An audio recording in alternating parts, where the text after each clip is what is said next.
What is going on, guys? Welcome back to the channel. Critical Overlord here. So this is going to be a solo video dedicated to I Know What You Did Last Summer, because we got some bombshell news out of nowhere today from the official social media pages. All the reputable trades, Bloody Disgusting included, have now started reporting on it. But we got our first poster for I Know What You Did Last Summer. As you see here on your screen, the fisherman or fisherwoman is indeed back. We got the iconic hook, we have the iconic logo, and we have the release date still intact until further notice. That is going to be dropping this summer in theaters on July 18th, despite multiple people who I know have gotten things right saying that they have heard that it's going to change at some point. But until further notice, we can only say that for now it's officially coming out on July 18th. So we also got our first plot description, which confirms what accident is going to occur, what type of accident, and I guess confirming how the legacy stars factor in and who make up the friend group, as we've all kind of speculated and believed to be true based off of the behind the scenes stuff that people have been capturing and sharing on social media. But it says here, when 5 friends, including Madeline Klein, Chase Wonders, Jonah King, Tyreek Withers, and Sarah Pigeon, inadvertently cause a deadly car accident, they cover their involvement and make a pact to keep it a secret rather than face the consequences. A year later, their past comes back to haunt them, and they are forced to confront a horrifying truth. Someone knows what they did last summer and is hell-bent on revenge. As one by one the friends are stalked by a killer, they discover this has happened before, and they turn to 2 survivors, Jennifer Love Hewitt and Freddie Prinze Jr., of the legendary Southport Massacre of 1997 for help. Now, it's that last part I want to touch on really quick. The legendary Southport Massacre of 97.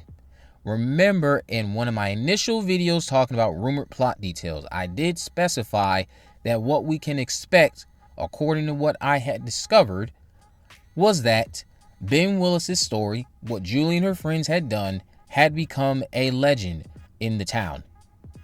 Now, I didn't have the full context of it, but this seems to give some more of an idea of what that means. So what happened, including I would imagine Julie and her boyfriend Ray's involvement, all of that's known. It's out there in the public. Now that begs the question, did Julie face any consequences? What were those consequences? How did it damage the relationship between her and Ray? Does that tie into why they are not together? Does that tie into why their daughter could be getting or might have had a poor upbringing in some regard? We'll find all of that out during this sequel. But this confirms at least that Ben Willis's story became a legend, like I pointed out in one of my initial rumored plot detail videos. And of course, what happened to her friends, Helen, all of them, that has become a legend in the town of Southport. Now, that also would explain why someone has donned the fisherman costume once again. Because if you recall, like I pointed out in my last update video from today, there is in fact a sequence where Helen is going through the crowd and we see her surveying the area, trying to stay alert and vigilant for the actual fisherman killer. But it's a bit hard to do that when everyone's wearing the same costume. So the costume was a thing in Southport prior to Ben Willis. And now Ben Willis's story, I would imagine, has only increased the popularity of that. Because you know how the youth tends to mock and poke fun at certain tragedies. As Dewey pointed out, one generation's tragedy is the next one's joke. We're probably going to see that play out and factor into the story of this sequel heavily, which justifies why someone has donned the fisherman costume once again. However, I know people are also taking issue already with the fact that they're doing yet another car accident. All I can say to that is this. I myself do not find that to be the most exciting, but as I often will say on this channel time and time again, execution, execution, execution. And for my Buffy fans out there, yes, that is a reference to Wesley Wyndham-Pryce. But execution is everything. When you are doing things that are very similar to what I've already seen, I can knock you for it, but then when I actually sit down and see how you do it, I then need to examine, did you execute it in a way that was compelling? Did it capture my attention right away? Was I entertained the entire time? How was the acting? How are the performances? All of that good stuff. The direction, all of the things that, yes, while you could argue are just the same as the original, how was it conveyed to me on screen? That is what I want to now criticize, or not criticize, or praise. So I don't think that this car accident thing is going to be the biggest issue, especially if it ties into the fact that there's a reason it's a car accident yet again.